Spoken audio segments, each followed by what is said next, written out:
In an unexpected move, the Federal Open Market Committee decided against tapering quantitative easing.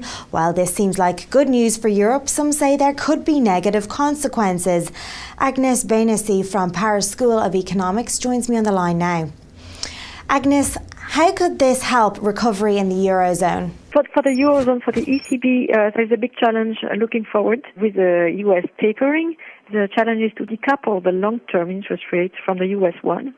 If you look over the past, these two interest rates have been closely correlated.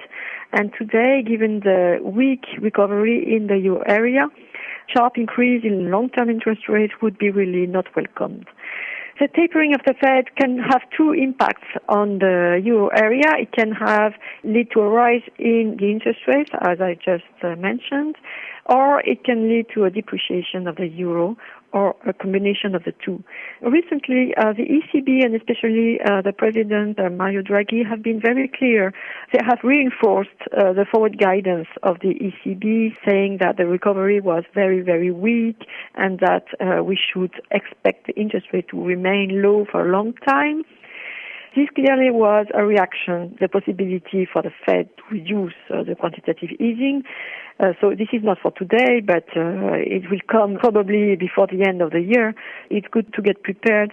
So the ECB has reinforced its communication. It could do more. Maybe there will be a need for a quantification of the forward guidance, not in terms of unemployment because it's impossible in the euro area, but maybe in terms of inflation. What does mean upside risk on the inflation rate? The second thing that may be necessary at one stage would be to start a new LTRO, long-term refinancing operation. This is something that is possible. We all know that waiting too long until the exit strategy is carried out may be dangerous in terms of credit bubbles, asset price bubbles. However, today, this is not the main issue in the euro area, and I think the Europeans want to push forward more macroprudential policies to deal with this problem rather than a change in monetary policy. So I really think that there is a kind of decoupling of the main focus of monetary policy across the Atlantic.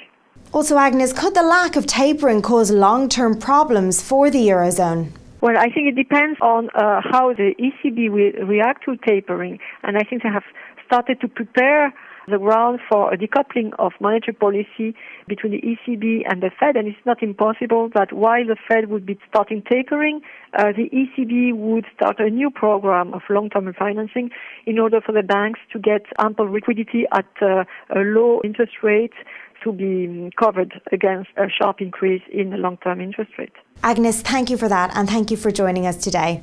And that's all we have time for now, but do check back next week for more updates and interviews from the Dukascopy TV team. Bye for now. Have a great weekend.